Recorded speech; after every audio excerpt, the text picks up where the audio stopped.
James Grider needs to play the stock market. So what he needs to do is find some hobo whom he will pay commission to do the stock trades for him because he's underage and can't open a stock portfolio of his own. James has the wick dick of Fekris, which he uses to magically visit death on people, and he can only visit death upon one person at a time every 13 days. So how could he use this ability to score large payoffs in the world of finance? Well, instead of focusing on pouring through corporate balance sheets, 10K reports, and broker predictions related to publicly traded companies, he needs to focus on corporations that compete against each other. The fields of industry they compete in doesn't really matter, except for the fact that he needs to go for the growth stocks rather than dividend stocks, because the growth stocks are more suited for this.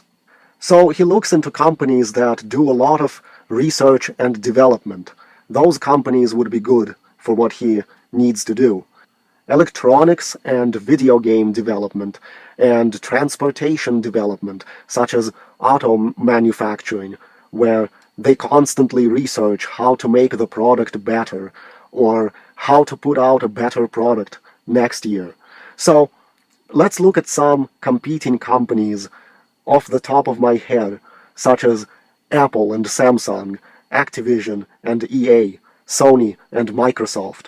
Now, how can James use the wick dick of Fekris to play the stock market? Well, he can cause a person to have an incident that kills them, and he can do that to a single person every 13 days. So let's take Activision and EA. James Grider buys a bunch of EA stocks. At the same time, he researches Activision and he finds out who are the leading creative minds on the latest Activision project, such as a Call of Duty or a Destiny game.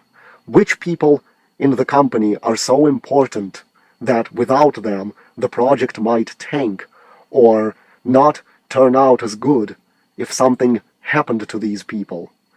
Think of Vince Zampella and Jason West when they got fired from Infinity Ward. They got fired, and we got horrible games from what was left of Infinity Ward as a result, like Ghosts and Infinite Warfare.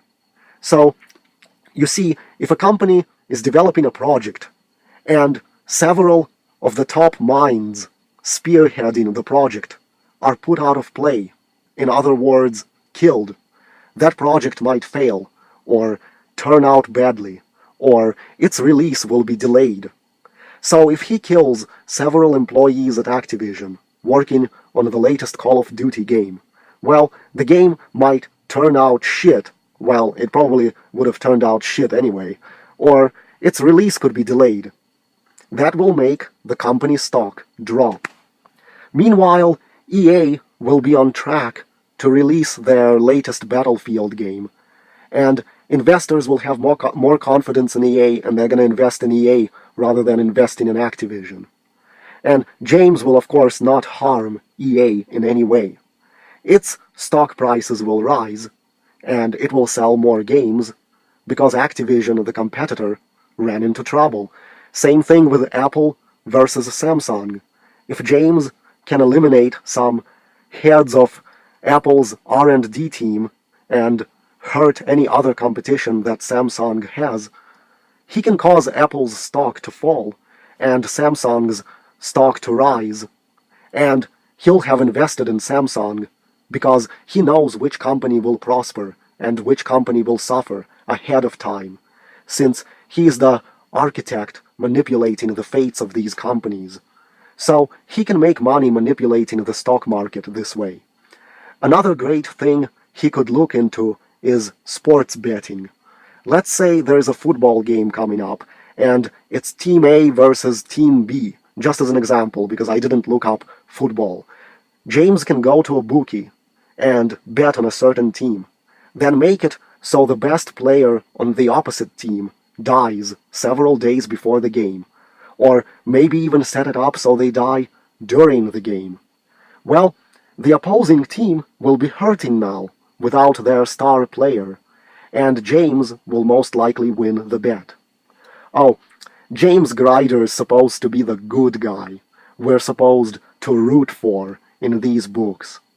I mean, he could also easily rob an armored truck as well by busting a hole through its locks, by spawning the Wick Dick through the hole, but he would need some way to haul all that heavy cash away. And why am I even discussing this fantasy bullshit? I mean, what it boils down to that, yeah, if someone had the equivalent of a Death Note, they could play the fucking stock market and win every sports bet by eliminating innocent people. James Grider whines about bullying and how the world is against him, but then he would go and do shit like this. But he justifies it. It's not his fault that he is desperate for money, for a certain project, where he has to employ a certain engineering outfit, for the greatest social engineering project that will ever be undertaken by mankind, probably. So whose fault is it really that these innocent people are being murdered in order for James to enrich himself? It's the public's fault. It's society's fault. If everything went James's way, he wouldn't need to fight these battles, and no one would have to die. What a great hero he is. Such a hero should be way more interesting to read about than some Harry Potter, who will always do things the moral way, no matter what.